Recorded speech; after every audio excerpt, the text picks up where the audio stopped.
Hey, there is a lot of confusion, or not necessarily confusion, but people think they understand the difference between Facebook groups and pages when even I have a hard time with it sometimes. So I want to make a quick video explaining the difference.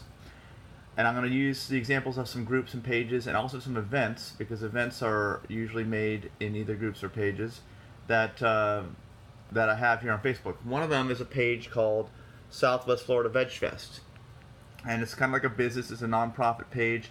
I started it because we have an annual event in Fort Myers, Florida, and it's actually run by a nonprofit that I have a channel for. It's actually called theplantbaseddiet.org. And actually, let me pull that page up so you can see it.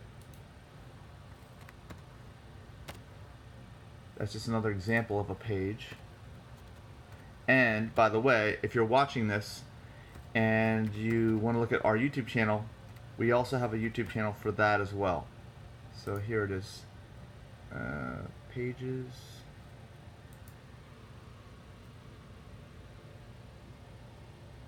Here it is. Okay, so that's the name of our YouTube channel actually for a nonprofit. This is the Facebook page associated with it. So if you want to check out the YouTube channel, just type this in on YouTube and you'll go to there. But anyway, let's go back. Southwest Florida Veg Fest is a page.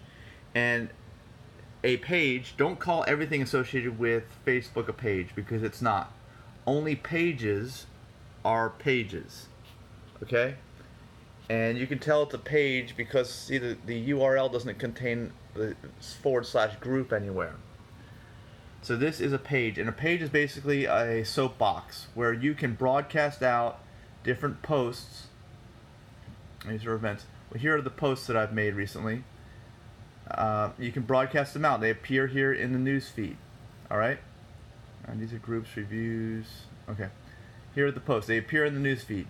People can comment on them, but I can tell you that in general, unless you pay to boost something, only about 10% of the people on your page are ever going to see your post. See, I've got 19 people. What does that tell you? I got about 1,900 likes on my page. About 10% will see this in their news feed. But that's going to be it. No more than 10%. Here's 6. This one I just posted not too long ago. 5. Gosh, it's even lower. This one's 22. Sometimes they get some traction. Someone actually comments on them. But even when they get comments, they don't get as much traction as something in a group, because they always keep sinking down. See, these are older and older posts. As I'm scrolling down, older and older. They keep sinking down. They never come back up to the top. It's really like a soapbox. And people will like it. And like I said, the main benefit is you can boost. You can pay Facebook to boost some important posts that you think are important. Maybe this one's important. Recommendations. Maybe we want to boost that. Oh, actually, this says boost unavailable. Well, this type of post can't be boosted. Okay, but many posts can. Like this one can be boosted. This one can be boosted. This one actually came off of my. Actually, it came off of my other page, I think. But anyway, so that's a page. A page is a soapbox. You can pay to boost. Hardly anybody sees it normally. Actually, this one has 721 people reached, but that is an anomaly. Do not consider that normal. See this one here? Actually, this one 114. That's unusual too. This one 206. Well, this one had some comments. It got some traction. If it doesn't get any traction like this, well, these are okay. There's another thing. Some of these are actually, it says 333 people reached. It's actually not 333 people reached necessarily in here. It's in this group because Southwest Florida Veg Fest as a page is also a moderator, or actually an admin of this group. So let's go to the groups. This is the associated group. VeganSWFL.org is a group. It does not get likes. It has members. This group has 2,532 members. And the way groups work is it's a discussion.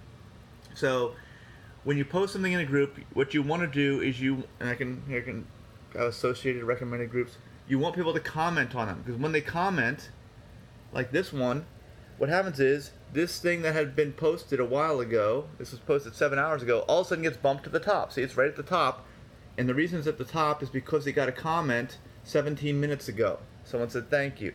That's enough to bump it up. So you can get exponential exposure when you make a post into a group that gets comments. You can't necessarily get that kind of traction in a page, okay? Because only about 10% of people are going to see it, typically, unless it's unusual. So you want to get discussions going in here. And what's neat about groups now is a new thing you can do if you look on members is you can add your affiliated pages as moderators. So there's me as an admin, or not moderator, as admins. I've got this page here as an admin, this page is an admin. I've got here the VegFest page, the nonprofit group. These are all admins, so I can post as one of these, not as an individual, because typically in a group, only a personal account can actually post into a group, unless, and there's one exception, you're an admin, and then you can choose which admin you want to post to the group. They've got other moderators in here too, and then other regular members.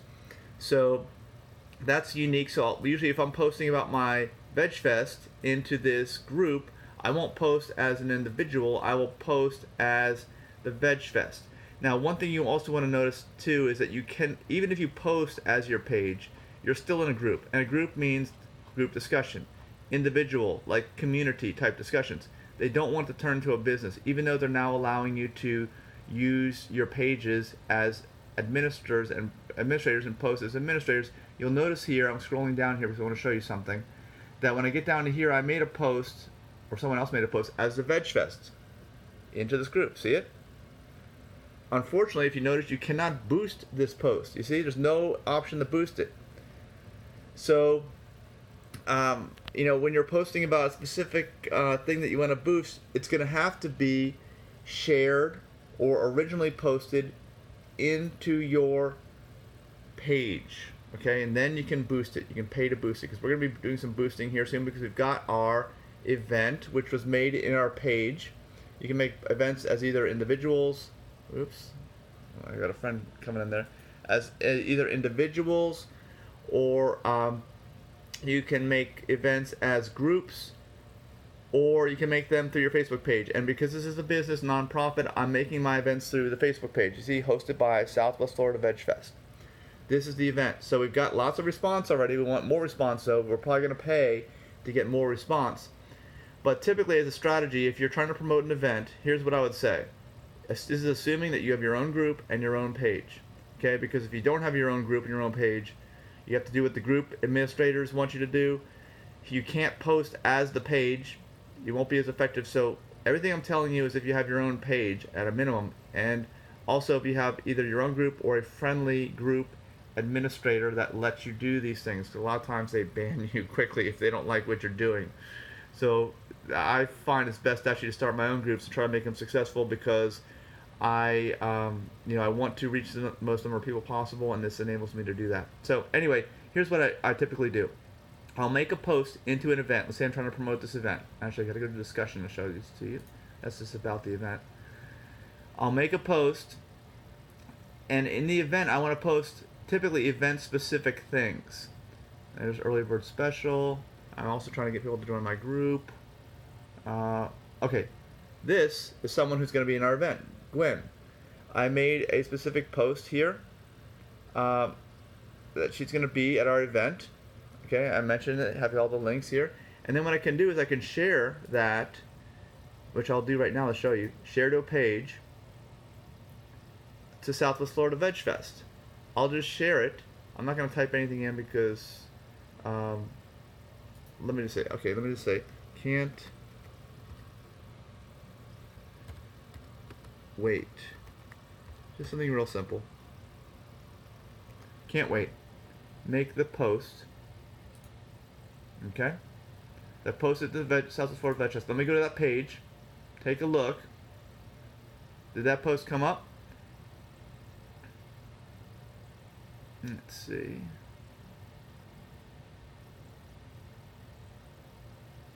There it is. Can't wait. It's my page, so it came up as the page. If you're posting on someone else's page, you're going to get almost no exposure at all. It'll come up as a visitor post. Don't even bother in most cases. But anyway, it gives me the option to boost it. You see that right there? I can boost it from my page. Which I will love that one. Now let me go back to the event. There it is. And let me see if it gives me the option to boost it here. I don't think it does. It might, because I'm posting as the event. I am the event host. I'm a page. I'm posting as the page. So it may give me the option, but let's see. No, I don't think it does. Nope. So you can't even boost these posts in the event. You've got to share them to your affiliated page in order to be able to boost them. So this is, of course, this is pretty deep dive, in-depth explanation of all this. But if you are running an organization, a business with events, and you have both groups and pages, again, check out my YouTube channel here if you want, other affiliated YouTube channel. So let's go back to this real quick. As quick as we can, let's give a basic overview, and you can go back and review this video if you want some more detail. Pages are soapboxes. It's a one-person shout-out that occasionally gets some comments. Never the type of exposure it's going to get on a group if it's a well-run group with a lot of people that's active. If it's not, forget about it. You might get more exposure on your page, but you always want to put your content into well-utilized groups. So this one you can pay to boost though. You can pay to boost, and it's effective for events that have a budget for paying for that. This is Facebook's vehicle for, their paid model of promotions. Your groups, let's go back up. Your groups, as long as they are effective, well-run, large groups that have a lot of activity in them, that's what, and of course this one is. This is a great group. This is my most favorite vegan group. It's doing so well. I only started a few years ago, and it's got over 2,500 people in it. I've gotten probably 5-6 original posts by different people every single day. Lots of discussions. Very valuable source of information for people, and I can recommend other groups that I have as well. Got other groups I can recommend in there, which is a great feature. And of course I can post as my Facebook page. Another great feature. So these are great for discussions. I don't need to make tons of posts in here. Other people do it for me. Occasionally I'll share something or get someone on my team to share something that I think will result in a discussion. And they're great discussion vehicles. They're free. They're totally free. That's the great thing about groups. And then of course events. If you've got an event, you're going to want to put it together here. You're going to want to do it with your page if it's a page affiliated event. And you're going to want to take, I'd say my technique is take event specific postings, things that deal specifically with things in your event that people will find valuable, nothing else, just event specific. Post them here in the discussion, and then share them out to either your group or your page, and boost them onto when they get on your page, so you can get more exposure from them. So also that's another point I want to mention. If you're looking at this in a 3-level hierarchy, this actual event should have really mainly only event specific